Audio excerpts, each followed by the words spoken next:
Hi, and welcome once again to Ivy English. I'm Karen. And I'm Chris Gorski. Today is February 9th, and we're on page 28 in your magazines. And be prepared for some little interruptions while we are recording this broadcast. That's right, because we are talking about voice assistants and passive listening through our devices, our iPads, our smartphones, and other devices. And the title today is, Are Phones Listening to What We Say? And the answer is yes. Thank you for listening. We'll see you next time. There's no debating this. That's the answer to the question. Do we like to think about this, or do we think about it very much, do you think? I do. You do? I do too. I do. I hang on this and it bothers me. And I'm generally a security-focused forward person. I make sure our devices are always updated. We have security, encryption. I don't like passive listening. And I know that you and I, being expats, especially post-September 11th, the government checks in on what we do. I have nothing to hide, but at the same time, I don't need you. That's right. I don't need you paying attention to me. Go away. But the way it affects me, I'm kind of a goody two-shoes in the first place. It makes me even more careful about what I do in my own house. It's a bizarre sense of self-censorship. Yeah, and that's exactly. something, and I do engage this in certain behaviors online, self-censorship. I try not to go off on screeds or rants under my own name. If I'm going to go and take a position, I like that to be in a more anonymous setting. Mm-hmm. But at the same time, I also, at the point in my life where I don't like doing that generally online, the longer the internet has become a standard, the more, interestingly, the less secure I feel in it as a whole. The greater, I think, the intrusion in our lives, you could say. I suppose so. I didn't feel this as a young person when the internet was coming up. As an adult today, I have less trust in it than ever.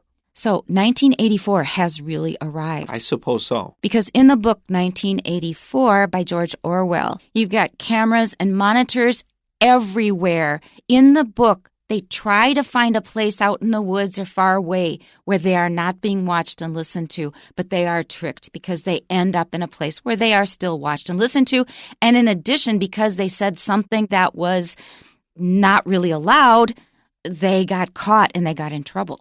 Yeah, 1984 is a book that is worth reading every decade, every 20 years or so, and just say, yeah, man, this book still really hits the spot, considering how long ago it was written and how relevant it still feels today. What an interesting comparison.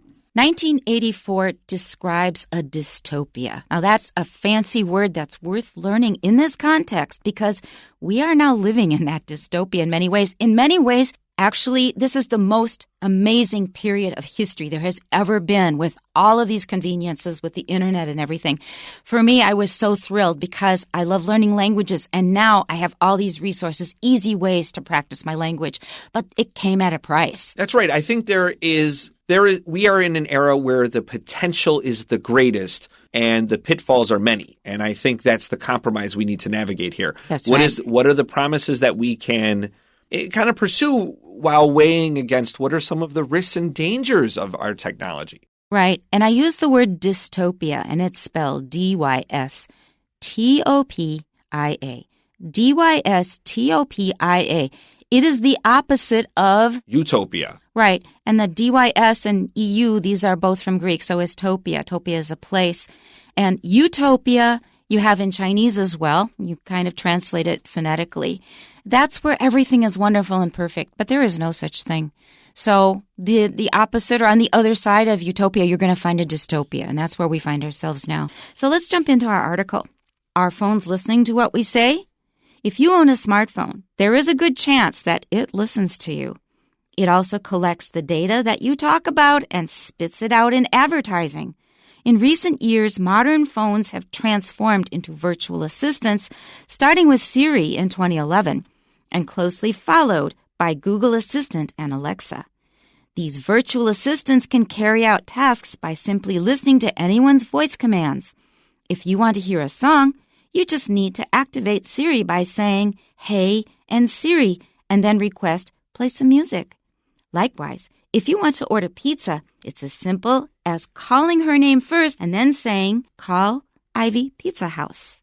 The scary and weird part of this technology is when people discuss specific items, those very items later appear in many advertisements. For example, a man and a woman were recently discussing harem pants without doing a Google search or directly asking Google Assistant. Instead, they were merely having a conversation near their phones. However, the next time they went online, they noticed that ads for harem pants started appearing in their social media feeds.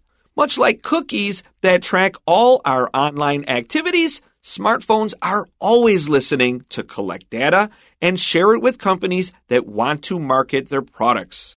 No matter how strange or wrong this may seem, it is legal. When anyone signs up for websites or new products, they always have to agree to certain terms and conditions that they seldom take the time to read. In the fine print, by clicking agree, people give consent for their phones to listen to them. While this can be changed in the phone settings, doing so might make listening to music or ordering a pizza a bit more complicated.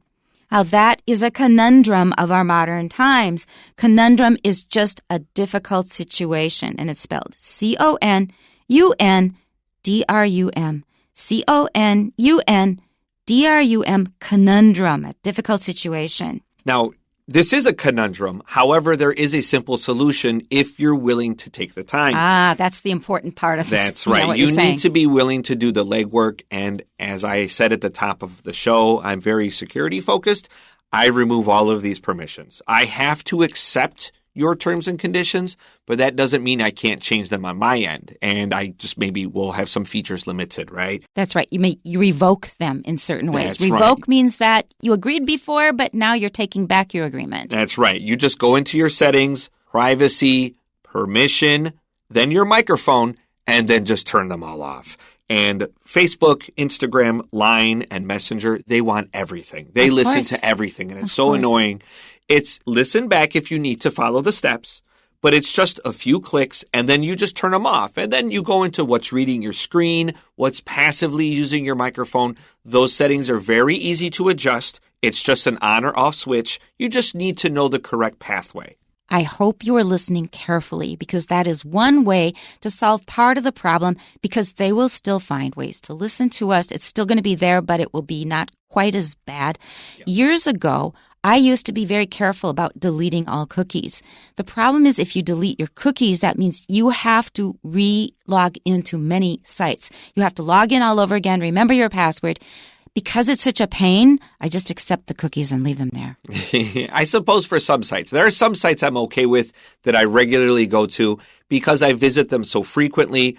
Cookies are a means of income for many of these websites. Mm-hmm. So for these websites that I genuinely care about existing, like, okay, sell my data to some advertiser so that you can maintain your content. I understand this to a certain degree. I thought you were saying sell my dad. No. Data. Okay, I say data. Yeah, so go ahead and allow cookies on some sites that you frequent, and then everyone else, you don't get anything.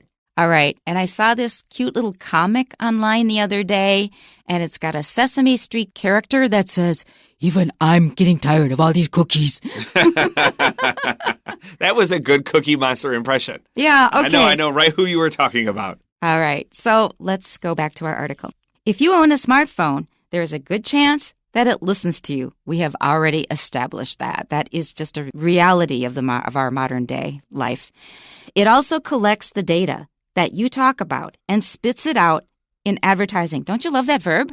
To spit out? Spit it out, yeah. It's really a great verb here. So, as I just mentioned, data is fine and data is fine. Both are fine. Pick the one that you like, and don't switch it all the time because it might confuse people. Just pick one. And to spit it out, to spit just means to take some of the saliva in your mouth and to put it on the outside of your mouth.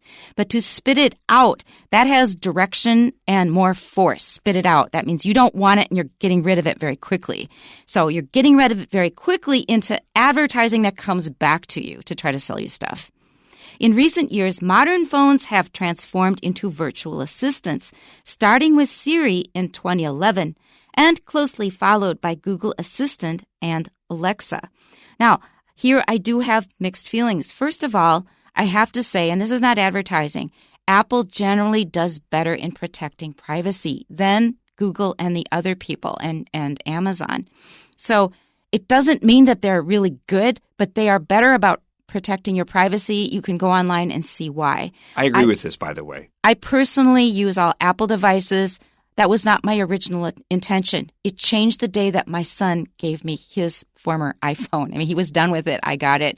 Whatever it was, the first device I got was Apple. And after that, I just got Apple everything because that way you can share data among different devices. So that has worked out fine with me. And I have a pretty good relationship with Siri. I know that Siri, it's a he in my case, he speaks British English, is very limited in what he can do. But I can at least get the time and during the night when I don't want to turn on a light.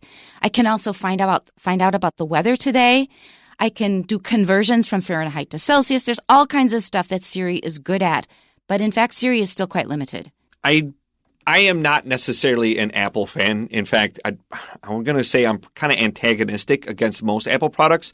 But Karen is absolutely correct when she brings up the fact of security that, it's a good thing when the U.S. government is angry at you because there's no backdoor into your services. And that doesn't exist with a lot of Android products. With Apple, you're not getting in. It's extremely difficult to get in, to force your way in if you have the proper protection. Even if the FBI asks. Yeah, they're banging on your door and they're not getting in. Okay, these virtual assistants can carry out tasks by simply listening to anyone's voice commands, and we've already discussed that pretty thoroughly.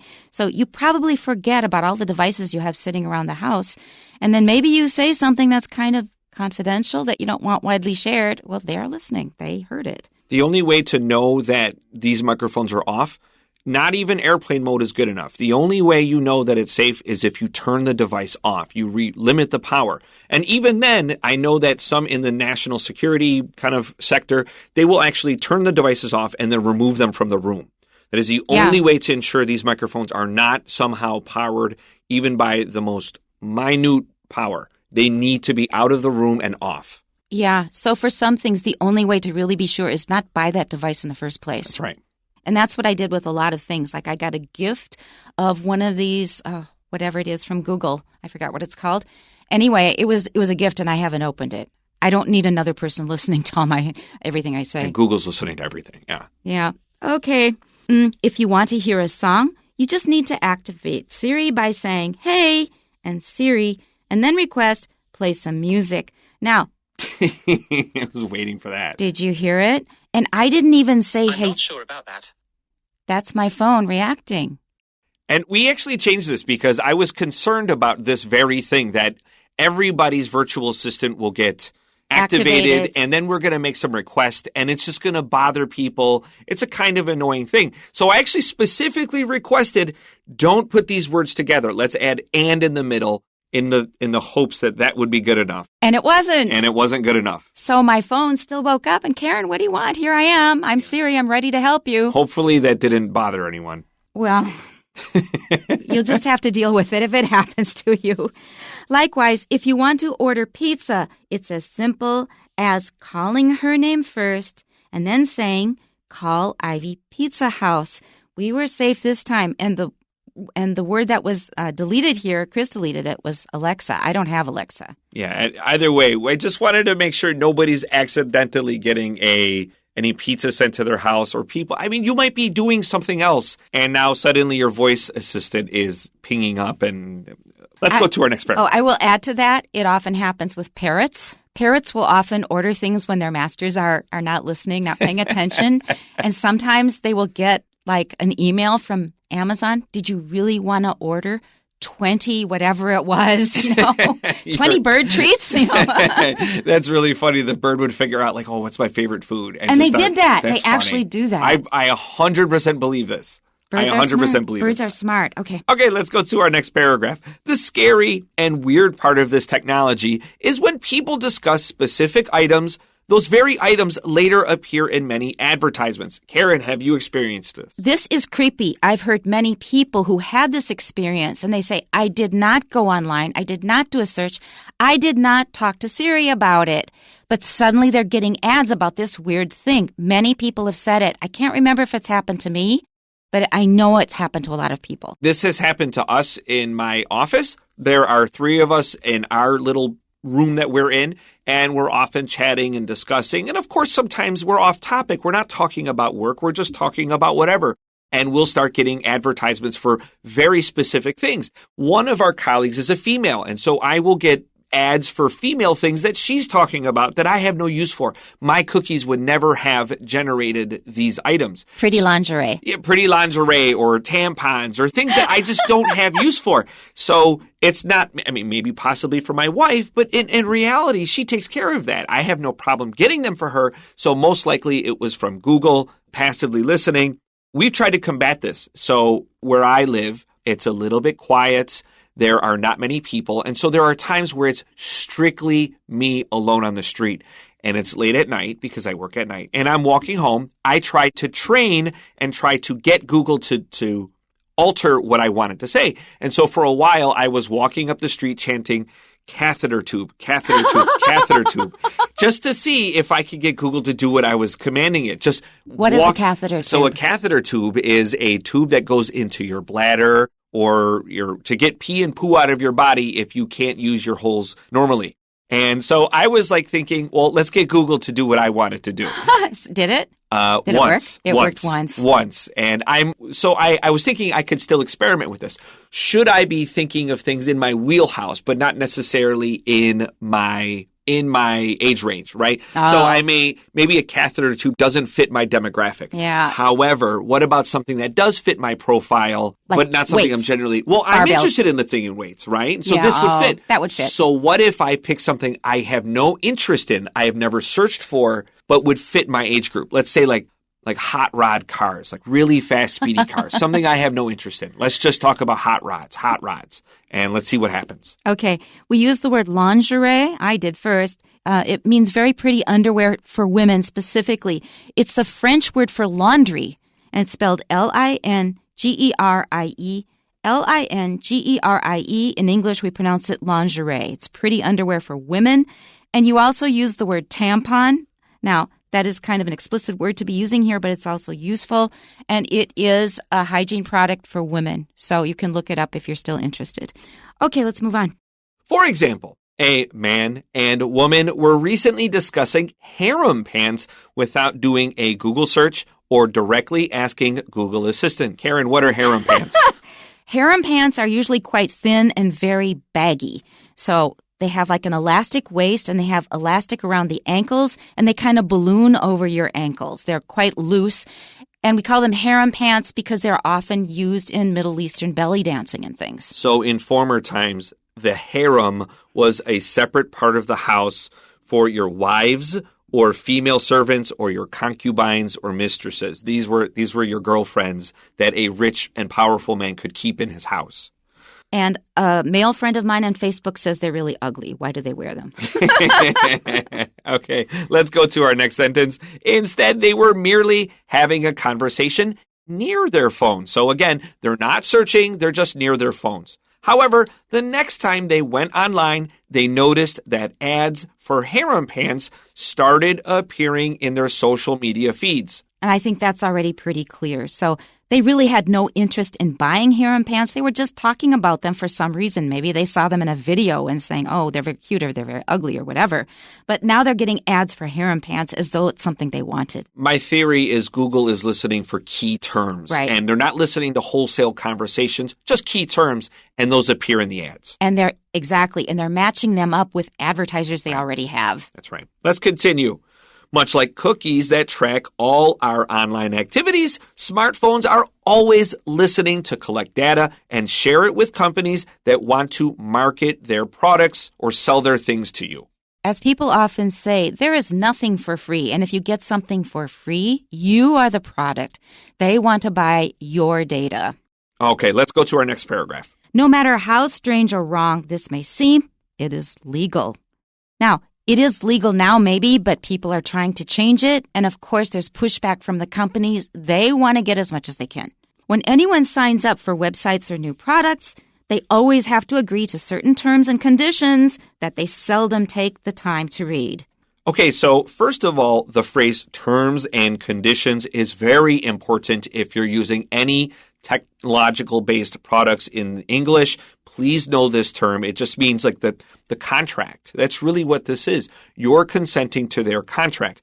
In the past, contracts protected buyers. However, the way contracts and terms and conditions are used today, buyers are forced into ridiculous terms, things they might not even want to agree with. You may be selling your soul away. That's right. Contracts were individualized. They were made for one person at a time.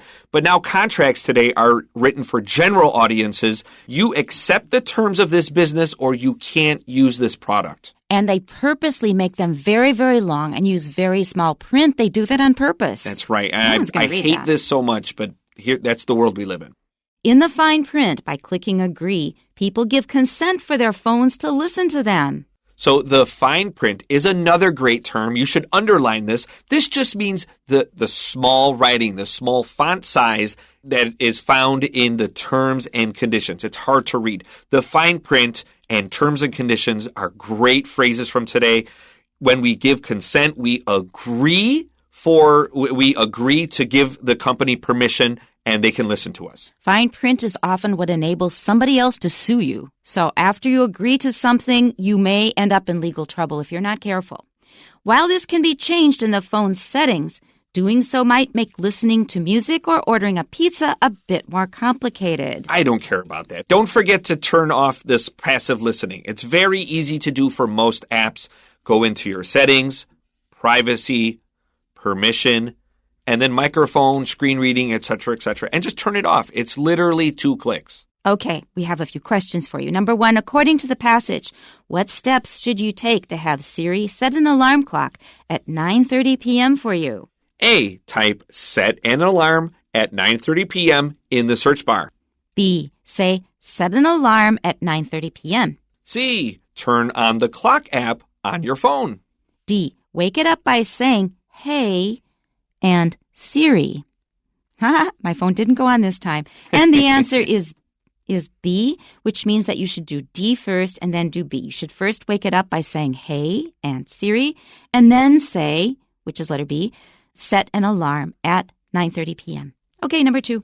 How did the man and the woman mentioned in the passage come across advertising for harem pants? A, they wrote posts about harem pants on their social media accounts.